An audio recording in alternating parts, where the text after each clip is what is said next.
Well, tonight, saying goodbye to a dear friend of mine, this Ibanez EX series guitar.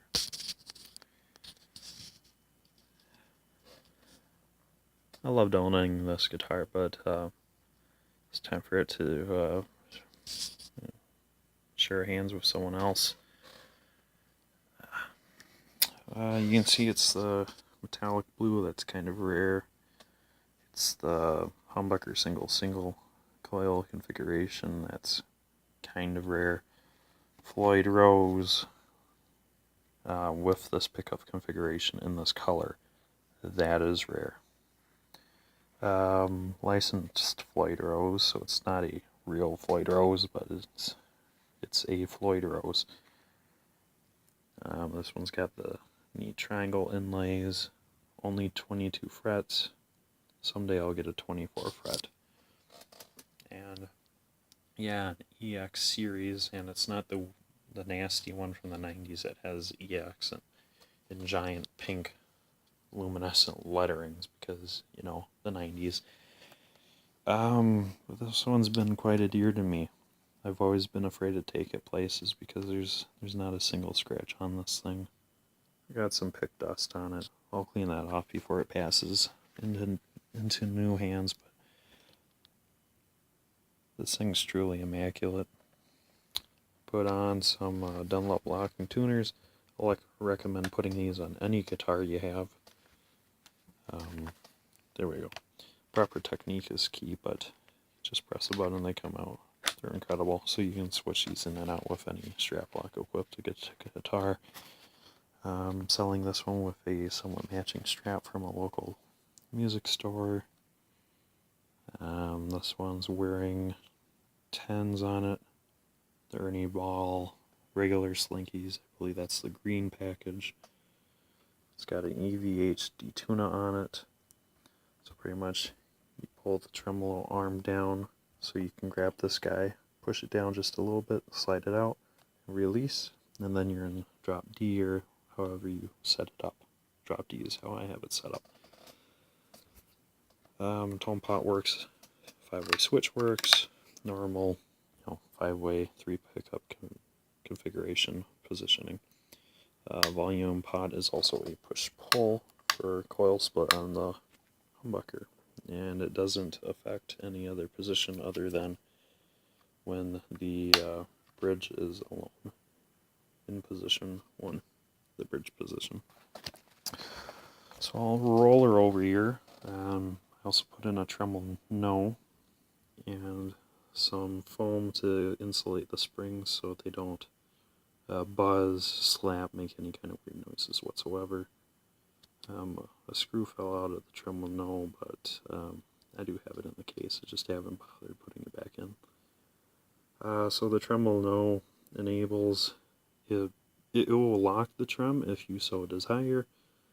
You can undo that stopping block right there, and then this thing will be fully floating again.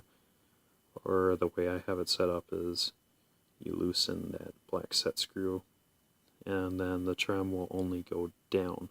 It won't go back up. So you can do things like dive bombs, but you can't yank on it too hard because I didn't want to route the cavity for this trema detuna in case someone wanted to keep this thing perfectly original. You could uninstall this, put the original hardware back in, no one would ever know. But that being said, it's a slim fit. It's a tight fit in there. It's never contacted the body, but it gets fairly close. There you go. You can see it. So that's why it's key to push your trem arm down some to allow a little bit more room to press it down and slide it back some.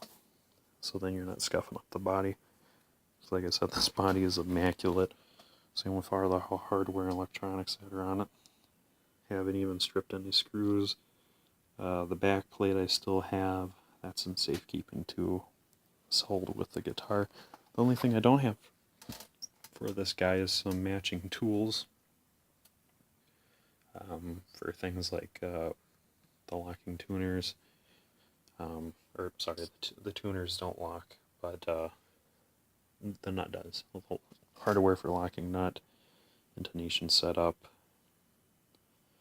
string change, all that fun stuff that you normally get with a Floyd. And I don't have a matching case. I have a Ibanez case for a different Ibanez, but it's not perfect for this, and it's perfect for the other one, so it's just going to go with the other one. Anyways, this one sounds pretty nice. The only gripe I've ever had about this guy is how the bridge pickup sounds in certain amps. Sometimes it's lifeless, other times it's incredible. So, yeah, you know.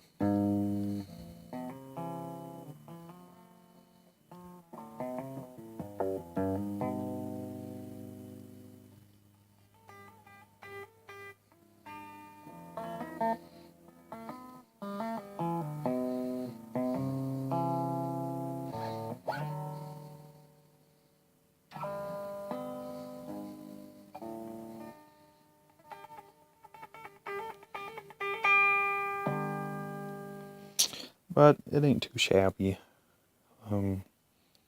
It just depends what kind of amp you put it into, and what kind of music you're playing, but yeah, it's nice. I love this guitar. I'll miss it greatly.